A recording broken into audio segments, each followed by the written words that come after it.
Bueno, ahora sí. Antes me pasaba también mucho que siento que en los lugares públicos o en los lugares así como de, no sé, los pubs, no sé qué, había siempre mucha expresión artística. Y es una mentira que lo dibujen así, porque nunca, o sea, su forma normal no es así, pero es la forma en que aparecía muchísimo. Y es muy extraño porque am, cada vez se habla un poquito más de sexualidad. Antes no se hablaba nada y aún así aparecía. Entonces, es muy importante, y para vincular este tema con la reproducción, que nuestros niños sepan el nombre correcto de las partes de su cuerpo y de todas las partes, incluyendo, ya no se llaman partes íntimas, sino los genitales, ¿ya? Porque nuestros niños van a tener que decidir ellas cuáles son sus partes íntimas. Nosotros no podemos decirle que su parte íntima corresponden a los genitales, porque a lo mejor para ellos también es íntimo, no sé, por ejemplo, es íntimo su pecho, es íntimo a lo mejor incluso su pelo, que no le da como cosa que lo toquen. Entonces, nuestros niños tienen que definir que todo su cuerpo es de su propiedad, pero sí los genitales tienen que tener muy claro el nombre. Y nos ha pasado hasta acá que nunca se nos dice muy bien el nombre. Entonces, esta es una actividad que siempre hago en otros cursos y es, póngale el nombre al. Entonces, empezamos a hablar de los nombres que comúnmente se atribuyen a nuestro amigo pene, digamos. Entonces aparecen muchos. Este es uno de los últimos que hicimos. Aparecieron estos. Quiero que me digan ustedes si se atrevan a decirme si quieren y yo les voy poniendo el nombre que ustedes me digan. Entonces, dentro de lo que están, tenemos pirulín, tenemos pilín, pito, nepe, tula, pichula, polla, pico, pirulín. ¿Se les ocurre otro nombre para aportar a este graffiti comunitario?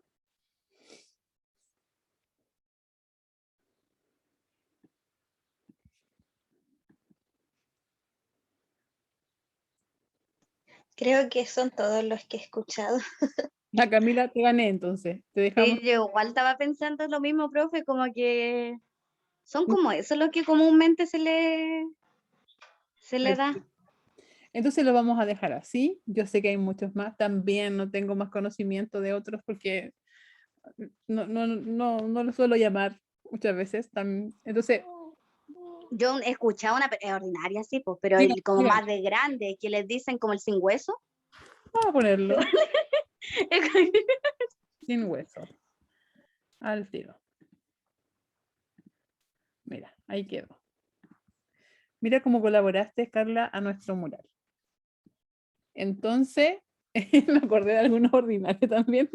La Carla dijo eso, algo del ojo tuer, no me acuerdo, pero algo así una vez escuché, no sé, no lo puedo poner porque no sé cómo era exactamente. Lo voy a referenciar. Entonces, bueno, si se dan cuenta, eh, la mayor parte de las personas no dice pene. Y a los niños, ¿cómo se les llama? Por lo general es pilín o pirulín, o no. O también le llaman el pipí. Vamos a anotarlo también. ¿Estoy muy equivocada o no?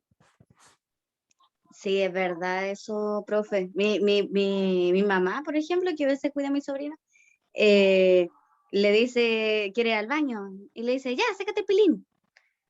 Y yo ando atrás, le digo, mami, el pene, dile el pene. Le digo, Ya, le así con dice el... como que lo suenan o sea, según lo que he escuchado de varias personas, que como que le dicen el pilín, el pito, porque nos suena como tan, a ver, ¿cómo decirlo? Como tan grande. Como que la palabra como que fuera muy grande para un niño.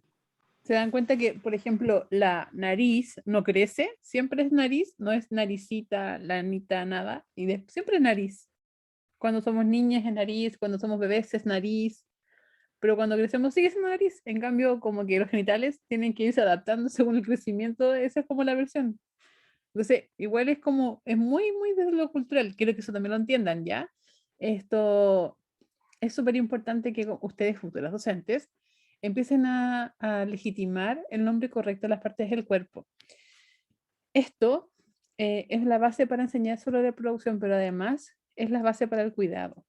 Es súper complejo cuando hay historias de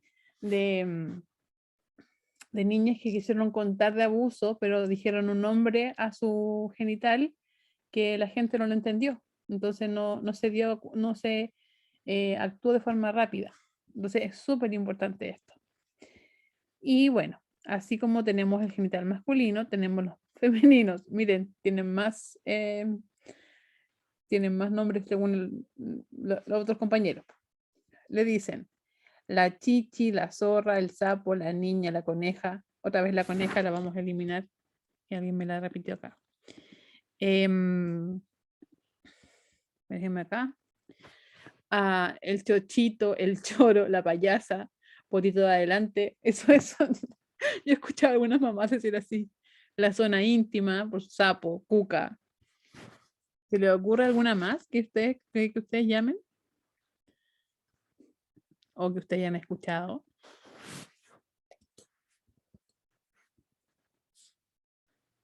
Vamos a dejar la chicha ahí. Vamos a borrar esa para que se vea más bonita. Profe, yo le he escuchado muchas veces decirlo entre mujeres, por ejemplo, así como se te nota la pata de camello, una cosa así, porque se te notan los pantalones. Entonces, ¿cómo dijiste, Cata? ¿Pata camello? Sí, eso he escuchado. Vamos, lo anotamos. Interesante, muy bien. Sí, o con O ciertos empanada. pantalones. Empanada, La empanada. empanada. O el pan francés. El pan francés. Mira cómo nos vamos poniendo gourmet. Empanada. Aquí se nos ocurren más. Sabes que yo tenía menos el pan francés.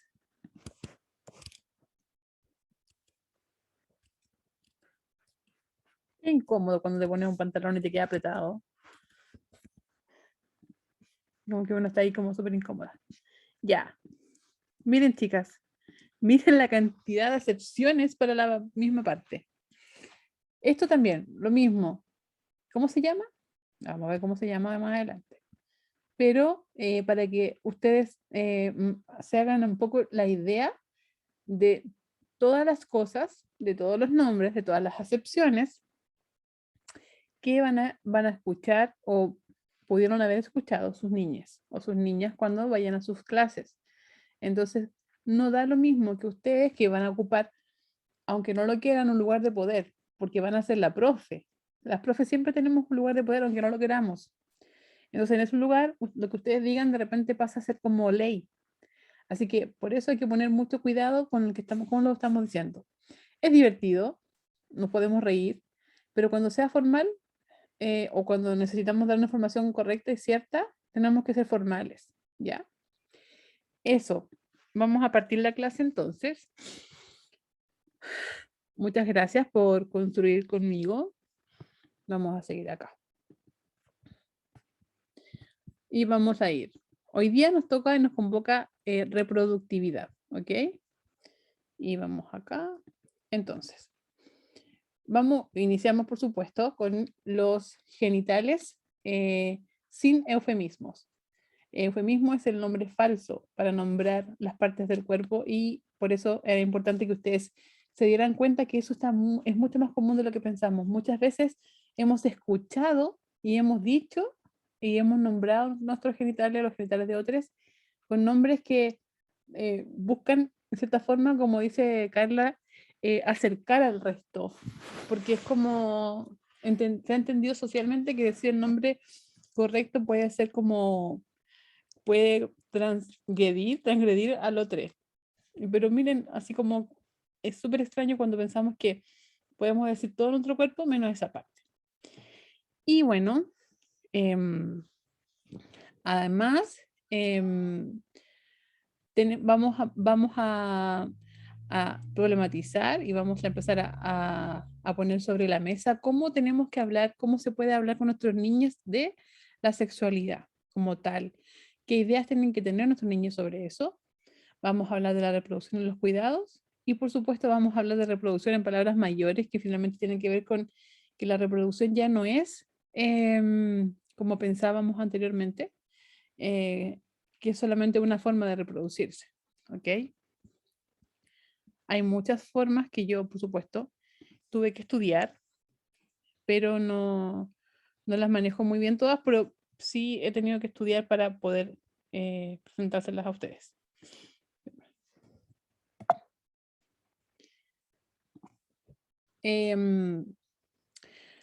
Bueno, hasta acá, hoy día ya vimos vínculos afectivos, erotismo, y hoy día vamos a ver reproductividad. Bueno, vamos a refrescar un poco los conocimientos. Los vínculos tenían que ver con nuestra forma en que nos íbamos relacionando y que son marcados desde los primeros vínculos que tienen que ver con el apego inicial que generamos con nuestros cuidadores principales. Déjenme ver acá. Acá. Ahí sí. Después vimos el erotismo y vimos cómo se va construyendo el placer en la vida de los niños y vimos como la representación de Freud en tema del placer y cómo uno va viendo las etapas y la importancia de que se manden señales que sean coherentes entre el placer y lo que estoy viviendo. Y ahora vamos a ver la reproductividad, que se conoce como la capacidad de un individuo de engendrar hijos y de comprometerse con su crianza. Esto quiere que el término trascienda de la capacidad reproductiva en el sentido biológico meramente y que incluye además conductas de actitudes y sentimientos que vinculan a la paternidad y la maternidad. La reproductividad hasta aquí se había entendido y se había llevado principalmente en las clases de biología, como hablábamos al principio, como absolutamente desde una mirada muy biologicista, que un poco lo que hacía era, y lo hablamos también, era dejar en evidencia principalmente el que a ti no te pase, que no te toquen, que no vayas a quedar embarazada, esa era como la señal. Pero además la reproductividad tiene que ver con el acto de generar o engendrar hijos o hijes. Y esos hijes, para que se puedan engendrar, requieren de dos células que vienen de dos partes. Entonces, también es importante hablar del valor del cuidado, del cuidar de otros en la reproductividad como tal. Cualquier cosa me paran, porfis. Entonces, ¿qué debe saber un niño para comprender el concepto de reproductividad? ¿Con qué debemos enfrentarnos? ¿Qué debe un niño tener previo a ese concepto? Y cómo lo debe saber. Primero debe conocer el nombre de las partes de su cuerpo, absolutamente. El que su cuerpo sea nombrado con otros nombres genera contradicción en los niños y que a lo mejor ocurre a nivel subconsciente el que la mamá, el papá o el cuidador principal nombre su cuerpo tal como es todo, sus brazos, sus piernas, sus manos, su boca, su nariz, y justamente sus genitales no logre decir el nombre, ya genera la señal de que a lo mejor mi papá o este tema no lo debo consultar. Así que por eso es muy importante, no solamente porque es lo valioso de conocerse a sí mismo, sino también porque le estamos brindando un espacio de seguridad y de confianza al hablarle con las palabras ciertas. El acto sexual debe ser en esencia la información de dónde vienen los bebés que deben tener nuestros niños. Entonces, por supuesto, evitar fomentar explicaciones como por ejemplo la cigüeña o la abejita. O sea, ya no corren esas explicaciones.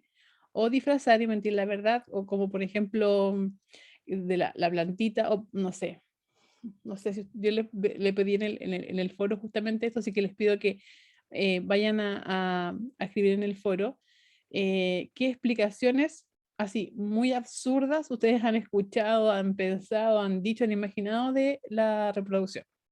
Entonces, por ejemplo, hay veces que hay niños que les preguntan ¿de dónde vienen los bebés? Y la respuesta es que, no sé, por ejemplo, hay gente que dice, nosotros te pedimos mucho, mucho a Dios. Entonces, como que el niño se queda con esa información y después, ¿cómo contrapone esa información con el acto sexual? Finalmente, ¿qué tiene que ver Dios con esto? O, por ejemplo, hay familias que em, tuvieron tuvieron así como, tengo una amiga que su hija le preguntó porque estaba embarazada su amiga, y ella le respondió que porque había ido le habían inyectado unas células. Entonces, también, o sea, también ahí hay una verdad disfrazada, le inyectaron unas células, pero ¿cómo? Entonces, siempre hay que preguntar de dónde viene la pregunta y empezar con la información, ¿ya? Em, Vamos a ver más adelante que no es necesario buscar un momento especial para hacer eso. Otro aspecto que tienen que saber es la visión de primaria. Ustedes saben que la familia es el primer ente socializador de la niñez. Tienen que asumir desde la familia el rol de cada uno de los miembros en relación a la crianza y al cuidado. La mayoría de nuestros niños podemos decirles que es muy machista pensar que el papá o que la mamá solamente cuida, pero están recibiendo de su contexto principal esa señal. La mamá solamente cuida, la mamá se preocupa de las cosas o de los aspectos de cuidado, de crianza, de colegio. Entonces, nuestros niños tienen que, son una fuerte, tienen que empezar de pequeños a ver modelos y referencias de cuidado que ya se alejen de este patrón cultural que ha invalidado un poco la figura paterna dentro del proceso. Yeah. Deme un segundito, porfis.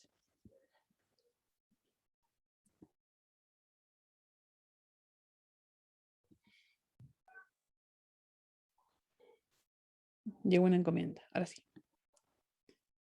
Entonces, ¿cómo se llamaban? Y acá, mucha atención.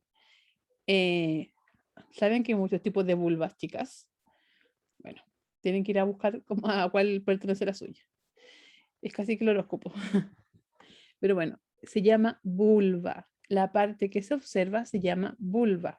No se llama ni conejita, ni cuca, ni nada, ni pata de caballo, ni nada de esas formas. Se llama vulva. Esa es la parte que se observa y así le vamos a llamar nosotros. ¿Por qué se le dice vagina? Porque vagina es el conducto que se conecta desde la vulva. Pero lo que vemos es la vulva. Cuando le hablemos de los niños, si fue al baño, si se secó la vulva, si se lavó las manos o si se va a lavar sus genitales, que se lave la vulva. ¿Ok? ¿Sí? ¿Alguien entendió el micrófono? Y en los niños, lo que se ve es el pene. Y aparte se ve una bolsita. Esa bolsa que se ve se llama escroto. ¿Ya? Los testículos también están por dentro del escroto. También seamos claros con eso, para que nuestros niños también puedan identificar. Como les comentaba dentro, cuando hicimos la actividad de ponerle nombre, alguna vez pasó que una niña quiso comentar de una violación y decía que le habían tocado como su patio. Hablaba así como muy sin el nombre cierto. Entonces nunca se pudo, o sea, pasó mucho tiempo hasta que entendieran, claro, porque el tío le llamaba de esa forma a su vulva. Entonces por eso es súper importante que pongamos mucho ojo y que estos temas se empiecen a normalizar y se normalicen en las salas de clase. Por ejemplo, decirle a los niños, oye, recuerda que te tienes que secar muy bien la vulva, o lávate las manos después de que hagas pipí y toques tu pene, o hablen con palabras que se vayan entendiendo y que vayan siendo de uso común y natural, porque de esa forma uno va internalizando, no necesariamente desde una clase de educación sexual, sino del día a día, de cómo yo lo vivo. Entonces, claro, entonces, vulva, pene y escroto. Aquí había un video que no se me grabó. Bueno, si un niño empieza a sentir que su mamá miente, lo más probable es que vaya a buscar la información.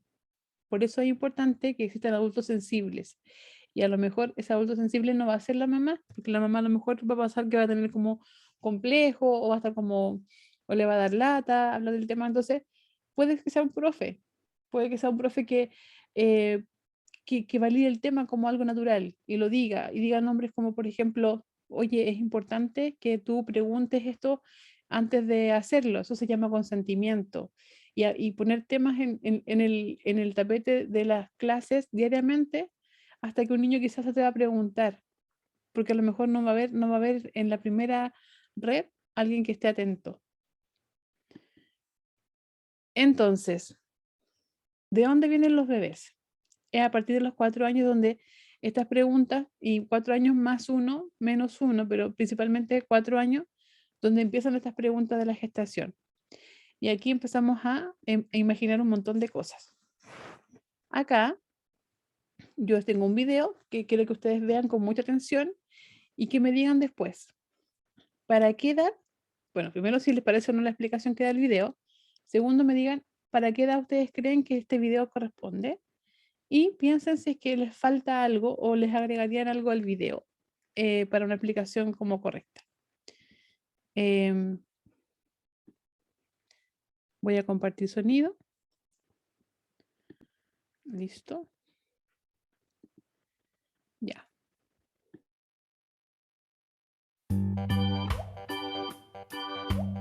Alguien debería de coger las piedras de este camino.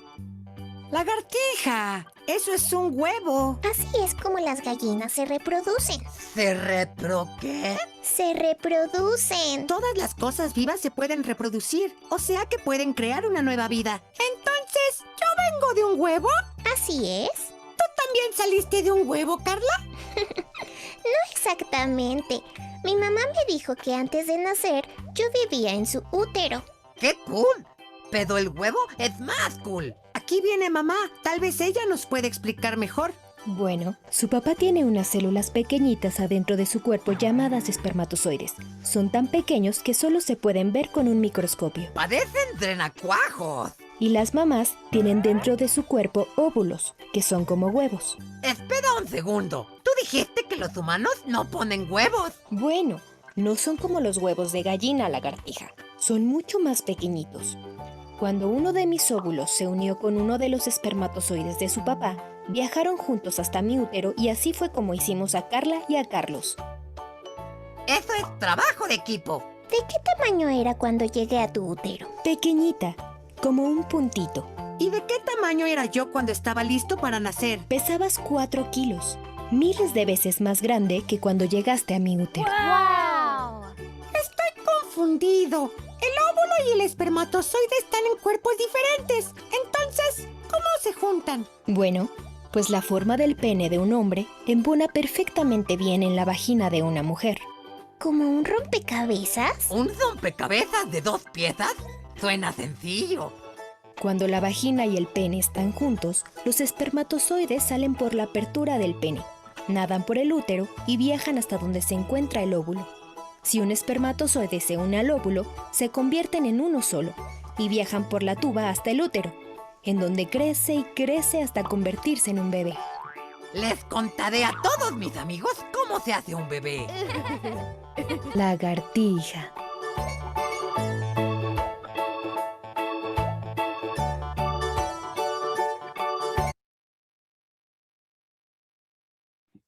Ahora sí, cuéntenme.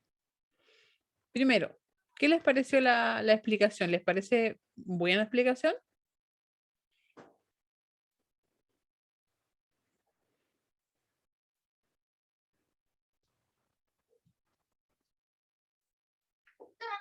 En lo personal a mí sí, porque justo me tocó leer la parte del libro que hablaban de esto y era exactamente así como se sugería tratar el tema con los niños.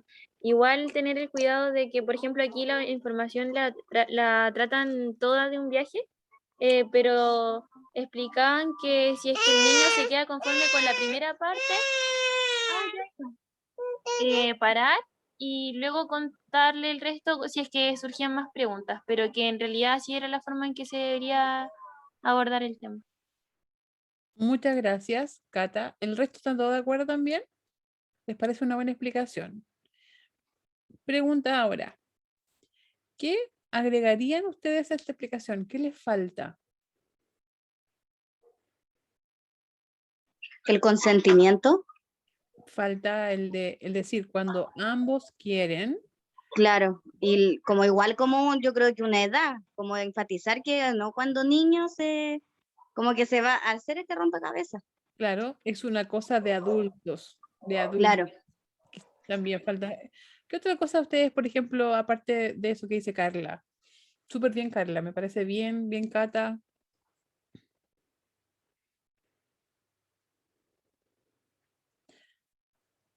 Voy a, es- voy a exponer lo que pienso también. Me parece que una de las cosas que es súper importante, em,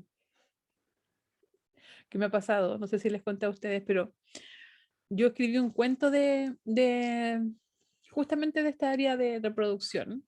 em, y bueno, cuando lo escribía, obviamente lo iba como con mis hijas, mis sobrinos, los iba como probando.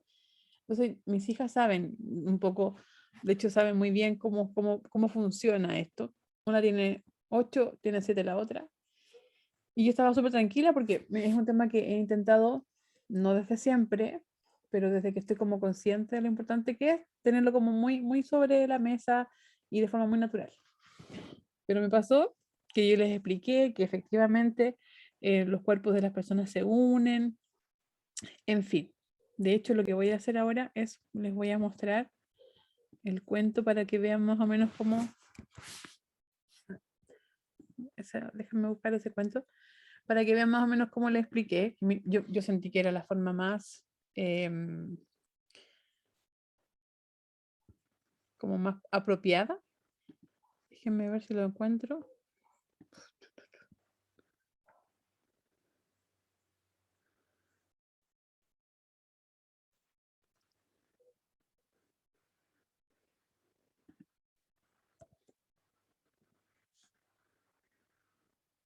Ya, acá está. Ya. Entonces, bueno, este es más o menos el cuento y así. Esta parte de acá, si se dan cuenta, yo no están viendo Creo nada. que todavía no se ve, creo. Yo le estaba hablando del cuento. Acá está, perdón. Ya, ahí sí. Ya, miren, este es el cuento. Y se llama Milly quiere saber y una niña que se encierra en una burbuja. Cuando no es un cuento de sexualidad, es un cuento de muchas cosas en niñez. Y finalmente lo que hace es como que cada vez que su mamá responde las preguntas, como que se responde una gran burbuja que la va encerrando. ¿Ya? Entonces, yo les expliqué esta parte a mis niñas pensando que era suficiente y todas las partes del cuerpo, le nombro su nombre. Y aquí hablo del acto sexual como tal, que me parece que quedó súper lindo dibujado porque se están besando las como células. Y me parecía que con eso era suficiente explicación, que la niña se le va la idea de la burbuja, vuelve a ser ella. Y un día, en la mesa, conversando con familiares, mi hija mayor dice, así como de la nada, mamá, o sea que tú para hacer eso tuviste que haber estado desnuda. Y yo le dije que sí, po. Y dije, sí, estuve desnuda. Y me dijo, o sea que tú has estado desnuda frente al papá y lo encontró atroz. Estaba como avergonzada, muy avergonzada de que la mamá estuviese desnuda con el papá, más que el acto de que el pene y la vagina se vayan a unir, porque para ella el pudor está como en el tema de cómo tú cuidas tu cuerpo y como, no sé, hasta en eso ahora. Y claramente cuando fui a mirar el cuento, que dije, yo dije, pero yo pensé que este tema estaba como resuelto. Y fui a ver el cuento y me di cuenta que, miren, po, están con ropa acá los papás de Milly. Entonces, detalles, van a, como dice Cata, van a aparecer más detalles siempre en la conversación y no va a quedar todo resuelto de una. Vamos a tener que seguir construyendo la información. Entonces, eh, el- entonces eso fueron una 11 y hace como una semana atrás, mi hija chica me dice, le estaba poniendo el pijama y le vienen ideas de la nada y me dice, "¡Ah! O sea que el tata y la yaya tuvieron que haber hecho 4 veces eso. Pues yo tengo somos 4 hermanos. Y yo le dije, por lo menos 4 veces, ¿por qué? Esto uno no lo hace solamente para tener hijos. Uno también disfruta mucho este momento. Es un momento en donde uno expresa que te gusta mucho a alguien o que lo amas. Entonces, no lo hace solamente para eso. Entonces, son así como datos que a uno se le olvidó. A mí se me había olvidado decirle que era sin ropa. Entonces, si se dan cuenta, esta fue una búsqueda súper rápida que yo hice en la web para ir a buscar una forma de explicarle a las niñas de dónde vienen los bebés. Hay mucho material, hay mucha información, quizás no tanta como debiera haber, pero uno puede hacer un filtro pequeño, rápido, y buscar información y a lo mejor a los papás que les cueste un poco más abordar el tema, darle la información, hacer como un portafolio de, de incluso de videos que puedan ser interesantes para las familias, para compartir en familia. Y bueno, entonces eso en relación a la reproductividad en la niñez como tal. Y muy importante, no es necesario buscar un momento muy formal. Muchas veces los padres, madres y cuidadores principales están esperando que el niño llegue con una pregunta así como, papá, mamá, quiero que me digas de dónde vienen los bebés. Y uno dice, ya, llegó el momento de hablar de esto. Y así no funciona, no va a pasar. Cata, levantaste la mano. Sí, pasa que a mí me gustaría compartir justamente cómo fue esa parte con mis papás y que fue muy confuso. Yo creo que ahí hay como para resaltar varios errores y varias cosas buenas, que se dio igual como le pasó a usted con su hija, que era como una comida en la casa de unos amigos de ellos, ni siquiera estábamos en nuestra casa, estábamos en una casa ajena y era el tiempo, me acuerdo que yo igual estaba bien chica y era el tiempo donde salían muchos comerciales en relación a usar el condón. Entonces mi pregunta no tenía nada que ver, o sea, yo nunca me había preguntado de dónde venían los bebés, no me había preguntado nada de eso. Y solamente a mí me llamó la atención en la tele que usaran esa palabra que yo conocía y les pregunté qué era el condón. Y todos se quedaron callados y nadie respondió nada. Y ya a mí se me olvidó, no hubo ningún problema. Pero luego, precisamente yo buscando como un momento más formal, como dice usted, un día dentro, no sé, habrá sido ese mismo día, cuando llegamos a la casa o al otro día, pero en un momento tranquilo me dicen así como, ya te vamos a decir lo siguiente. Y la verdad es que yo no tenía preguntas en ese momento, yo estaba en blanco. Y ellos dijeron, no, nosotros creemos que lo mejor es decirle la verdad y también siempre le han dicho el nombre correcto a los genitales, entonces como que dijeron, ya el siguiente paso es contarle cómo se hacen los bebés y toda la cosa, y yo nunca quise saber eso, solamente me había llamado la atención el comercial. Entonces yo encuentro que ahí hay que ser súper cuidadoso, porque a mí al final me arrojaron una bomba de información que no necesitaba en ese momento. Oye, Cata, ¿qué edad tenía ahí? No recuerdo muy bien la edad, pero no sé, todavía yo estaba como en quizás quinto, sexto, no sé, Ya. más no. Mira, pero qué buena experiencia la que nos cuentas, porque finalmente tuviste una pregunta súper ingenua y tus papás se la tomaron con mucha responsabilidad, hicieron un momento así como muy formal y esa formalidad como que a ti te cohibió, fue como, ups, eso es mucho más de lo que yo quería saber. Entonces, ahí en el manejo de esos temas hay que tener mucha delicadeza, mucho. Entonces, como les estaba diciendo, em, también me pasó algo parecido con la Cata cuando pregunté lo que era masturbación en la mesa y me dijeron que era autosatisfacerse. Mi papá se puso rojo, mi hermana me tuvo que explicar y todo. Y no me dieron más ganas de preguntar porque sentí que era muy incómodo. También tenía 11 años y no entendía por qué masturbarse era entretenido, además, como que lata tocarse. Pero bueno, muchos papás están esperando que llegue el momento así como donde lleguen sus hijos y le digan, papá, habla con tu hijo. Y también hay un tema de género que lo vamos a hablar después, que hablan como de que el papá hable con el niño y la mamá hable con la niña. Allá háblale tú de lo que pasa ahora, y como en las películas se ve mucho eso, se pues así como, cuéntale tú, no has hablado con tu hijo de lo que es la sexualidad. Y la verdad es que no funciona así. Esos momentos de formalidad terminan cohibiendo, y la verdad es que actualmente, con nuestros niños actuales, la mayoría sabe, tiene ideas de dónde viene. Ya a los 11 años, la Cata a lo mejor estaba muy desinformada, yo también a los 11 años, pero la mayoría de nuestros niños saben explicaciones.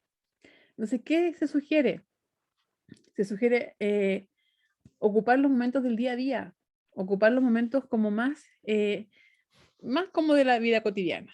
Entonces, por ejemplo, espacios que no podemos olvidar nunca, el baño. Cuando los niños se están bañando o va al baño, decirle, cuidado, te tienes que lavar tus genitales, recuerda que tu vulva, tú la puedes tocar, porque, y ahí vamos transmitiendo seguridad, estamos transmitiendo intimidad, una información de un lenguaje correcto.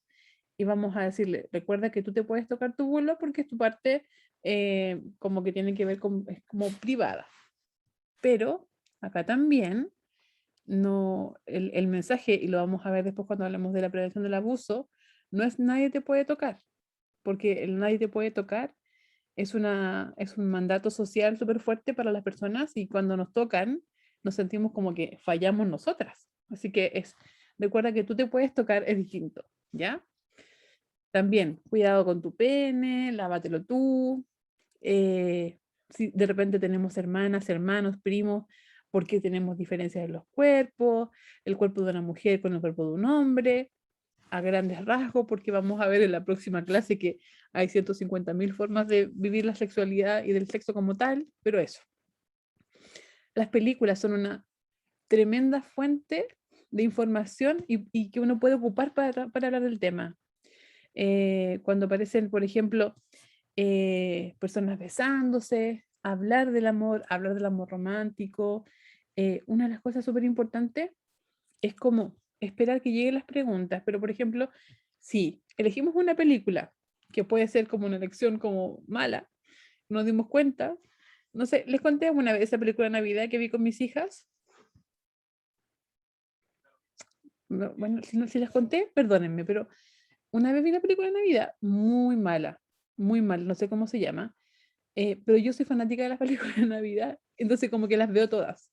Y esta película era como de una mamá con una niña que eran así, que estaban peleadas, no sé, una niña, no, una mujer.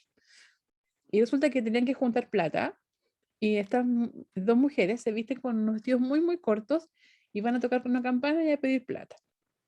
Y al lado de ella estaba pidiendo plata un señor que se veía muy andrajoso, como muy vulnerable, así como un señor como vagabundo, entre comillas, pero que tocaba el saxo. Y a él le daban plata por tocar el saxo. Y a ella le daban plata por usar un vestido muy corto y tocar la campana. Entonces mi hija me pregunta, mamá, ¿a ella le dan plata por solamente ser bonitas? Y yo como, oh, yo no me había fijado en esa señal que estaba viendo esa película. Y ahí sí, pues, se para la película y les preguntas, y sí, mira, ¿qué opinas de eso? Y no sé, como, ¿qué te parece que solamente se le dé plata porque se puso en un vestido? ¿Qué hubieras hecho tú? Y ella me dijo, yo hubiese hecho unos pasteles, pues, quizás mejor, ¿cierto? Y así no está incómoda, y el caballero está tocando el saxo, sería más divertido. Entonces, esos momentos son como ideales, pero cuidado con mandar más información de la cuenta. De repente cuando vemos que algo se nos fue, se nos ajustó, parar y poder conversar, pero ocupar esos momentos. Las personas embarazadas son una excelente como excusa para hablar del tema. O sea, ¿qué hay dentro de su pancita? Un bebé. ¿Cómo llegó el bebé ahí? Y es maravilloso cuando uno le pregunta cómo llegó el bebé ahí. Hay mucha imaginación, y empezar como a poner el tema sobre la mesa. Otro que es muy importante, y lo más importante, son las dudas de nuestros niños. Esa duda que tuvo la Cata en su momento, acogerlas y decir, y explicarles con la mayor naturalidad posible. Bueno, les cuento que la última vez que cuando mi hija me preguntó esto de la sexualidad como sin ropa, y después mi hija me preguntó si mis papás, o sea, sus abuelos, lo habían hecho por lo menos 4 veces, y yo le dije que sí, que lo habían hecho muchas veces, porque es un momento de la vida que te causa mucho placer. Y le dije que ahí uno decidía si era mamá o no, para eso existían los preservativos. Le expliqué que eran como un plástico como que cubría el pene y que hacía que todas las células de los hombres se quedaran ahí. Y una de mis hijas casi llora porque según ella yo había matado a muchos hermanitos así. Ay, se han quedado así. Y tuve que explicarles que no, que eran bebés cuando se juntaban con la célula femenina, si no, no pasaba nada. Pero sí, hay que explicar sobre eso en esos momentos y empezar como a poquitito a mandarles información y que se sientan cómodos de conversar. Eso, ¿dudas hasta acá, chicas? ¿Cómo sienten ustedes que están preparadas para explicar esto de la reproductividad a las niñas?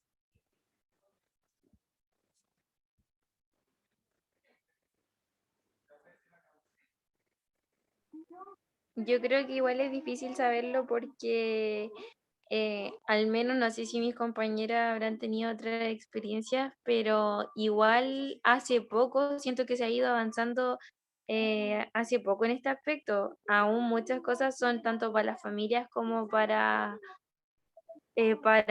uno en la sociedad, en el contexto que estamos, medio que tabú hablar de algunas cosas que encuentro que, no sé, el último año se ha estado hablando de eso, pero queda mucho trabajo por hacer. Entonces yo creo que va a ser interesante ver las reacciones. Por ejemplo, cómo va a reaccionar un papá o una mamá cuando uno le hable sobre esto o que es un tema que tienen que tratar, etcétera, o los mismos niños. Exactamente. Sí, la semana pasada hicimos, o bueno, antepasada hicimos como una especie de play en ese sentido, porque sí, va a pasar esto. eh, la política chilena no nos acompaña, entonces muchos colegios y muchos apoderados y muchos niños no saben sobre este tema y estamos recién capacitándonos. Y bueno, otra parte importante frente al cuidado es, o sea, frente a la productividad, es la actitud frente al cuidado. Y bueno, aquí les muestro esta imagen para que ustedes se den cuenta, un poco es como porcentajes, como en imágenes. El 80% del cuidado está delegado a la figura femenina. O sea, las mujeres tenemos la responsabilidad casi absoluta del cuidado. Entonces, algunas de las cifras que son sumamente lapidarias es que las tareas domésticas, los hombres dedican aproximadamente 5.3 horas diarias versus las mujeres que dedican 18.3 horas y que esas 18.3 horas están sobrepuestas sobre las actividades laborales, sobre las actividades además del día a día. O sea, uno sobrepone horas. Y por supuesto, esto es, lo puse como, no se me ocurrió a mí, pero lo esencial es invisible a la economía patriarcal, porque obviamente no le conviene a este sistema a dar mucha cuenta sobre esto. Es algo que ahora, como dice la Cata, se ha venido problematizando, tanto los aspectos como de la reproducción, como del cuerpo, así como el tema de los estereotipos de género y cómo, qué rol se nos pide como mujeres cumplir en la sociedad. Relacionado al cuidado, las mujeres dedican 12.9 horas promedio semanales versus los hombres que son 7.5 horas. Entonces, para que se den cuenta, esta imagen de verdad es como la gran foto de lo que pasa actualmente. Cada vez hay más hombres participando en el día a día, tanto en el cuidado de los otros como en la mantención del hogar, si se puede decir de esa forma, pero la responsabilidad mayor sigue siendo de las mujeres. O sea, todavía está la actitud del hombre que ya ha avanzado, hay mucho avance, hay otros que siguen siendo muy, muy retrogrados, pero hay mucho avance en términos de cómo se establecen dentro del día a día, ¿ya? Pero nos estamos quedando atrás en que la responsabilidad mayor queda en las mujeres y el hombre aún sigue siendo quien ayuda.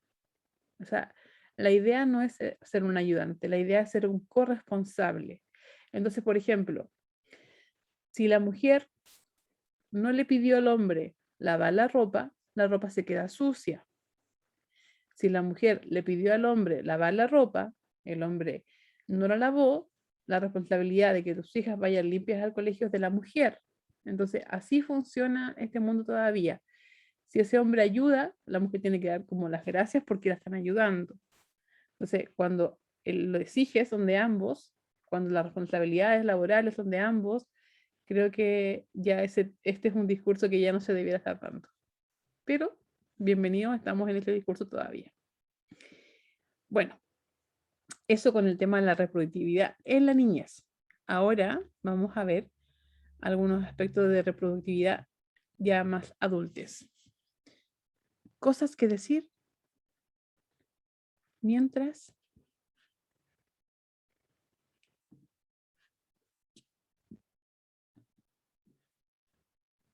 ¿quién de ustedes pudo vivir con un modelo de paternidad y maternidad-paternidad como equivalente? ¿Quién tuvo la fortuna? ¿Quién de ustedes?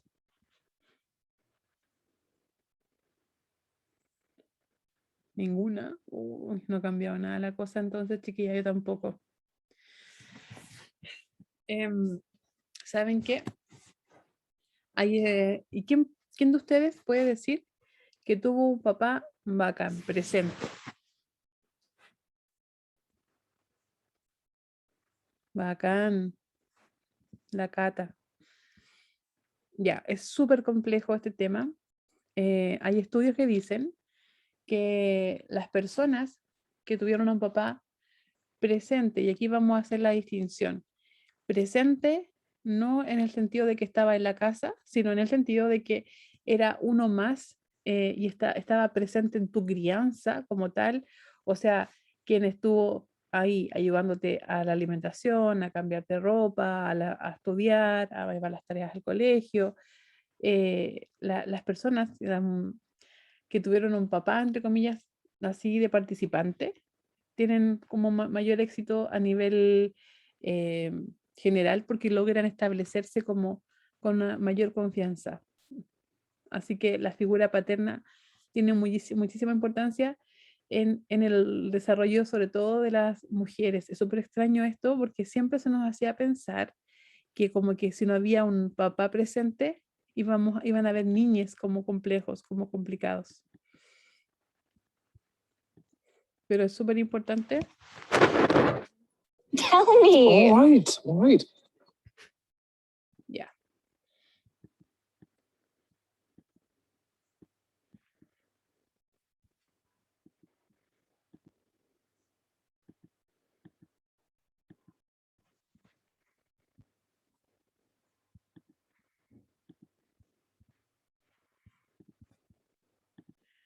Bueno, como les decía anteriormente, la posibilidad humana de poder producir individuos se llama reproductividad.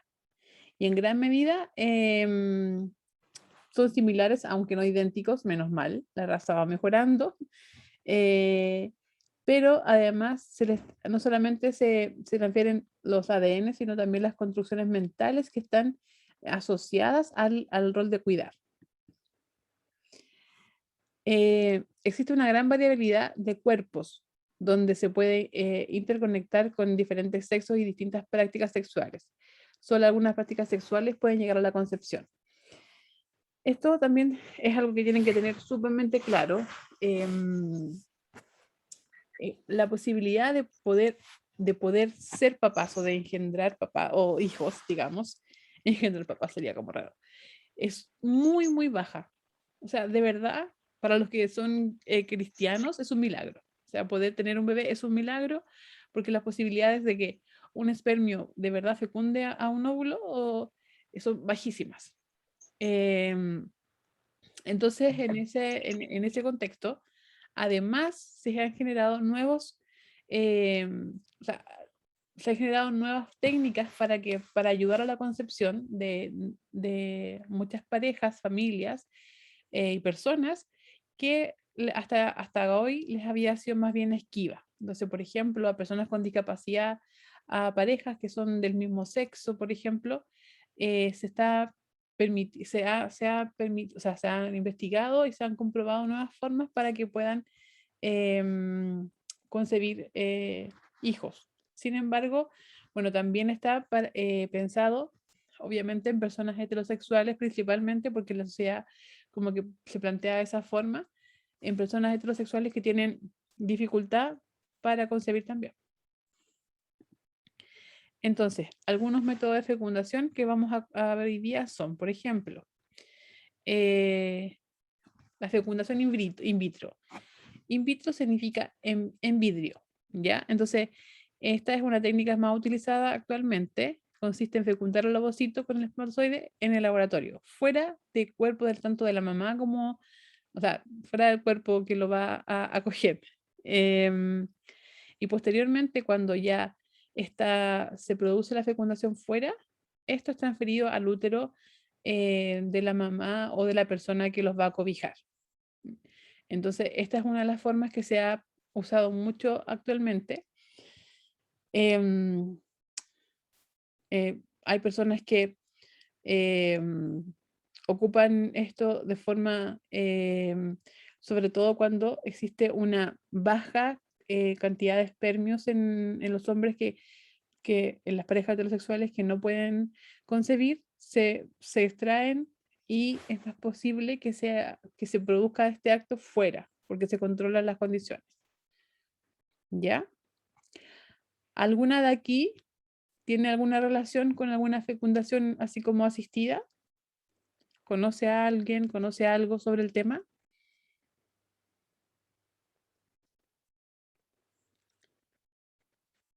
Ya, entonces vamos a seguir. La inseminación artificial. Esa es otra forma, pero es un procedimiento de reproducción asistida que consiste en la colocación del semen previamente preparado en un laboratorio al interior del útero. De esta forma se consigue aumentar la probabilidad de que el óvulo sea fecundado por el espermatozoide y por lo tanto que el embarazo ocurra. El semen utilizado puede provenir tanto del hombre, de la pareja o como de un donante. Bueno, la inseminación in vitro es una etapa posterior a esta. Esta es la primera que se utiliza, digamos, que es donde se insertan y se acercan el semen hacia la fecundación o hacia a las trompas o las tubas uterinas donde se va a ocurrir la fecundación como tal. La gestación subrogada, eso es un tremendo tema, ya que es el vientre de alquiler, que es una práctica que no está legalizada en Chile, sí en otras partes. No hay mucha evidencia porque como no está legalizada, obviamente la gente no va a querer comentar sobre su experiencia. Entonces, sí se produce en otras partes y en Estados Unidos, por ejemplo, hay toda una mafia en relación a esta vientre de alquiler. Mucha gente tienen como empresas de personas que rentan sus vientres y como que las mantienen como un cuidado, no sé, las mantienen haciendo yoga, súper relajadas, como de verdad preparando como esta incubadora que va a ser como por un tiempo. Así que es un tema súper delicado. Sí ha venido a dar respuesta a, por ejemplo, padres, madres solteros o a parejas a parejas como homosexuales, tanto como para poder experimentar la experiencia, digamos, de poder ser padres. También da respuesta a parejas heterosexuales que principalmente la mujer no logra sostener al bebé en el útero. Entonces el vientre de alquiler es gestación subrogada, maternidad subrogada, gestación por sustitución o subrogación, que son todos los nombres que ustedes pueden conocer. Es la práctica por la que, previo acuerdo con otra persona o pareja, una mujer queda embarazada, lleva la gestación a término y da a luz a un bebé para que esa otra persona o pareja, las que se van a convertir en los papás. ¿Ok? Y bueno, por último, es el método ROPA, que es uno de los métodos que usan principalmente las parejas como homosexuales. Es un tratamiento de reproducción asistida indicado en parejas de mujeres principalmente que quieren compartir la maternidad. O sea, por ejemplo, una mujer pone el ovocito, digamos, y la otra mujer es quien lo lleva en su útero. Entonces es la mamá gestante y la otra es la mamá biológica en términos de donar el óvulo. De esta manera, ambas pueden participar activamente en traer un bebé al mundo, siendo una de ellas la donante de óvulos y la otra la receptora, que será quien se embarace. Entonces, este método también, muy poco todavía utilizado en Chile, pero que ya se utiliza a nivel mundial, permite a las parejas principalmente lesbianas, poder ser madres. Y bueno, como les decía, criar es también parte de la reproductividad. Eso, chiquillas. Preguntas, dudas de la reproducción.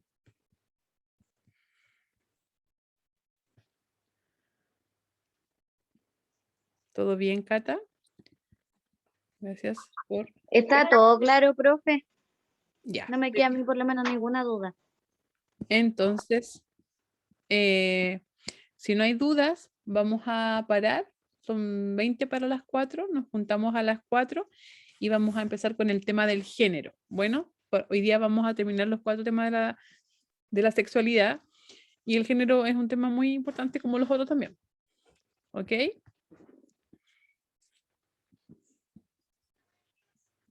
Recuerden ir a ver el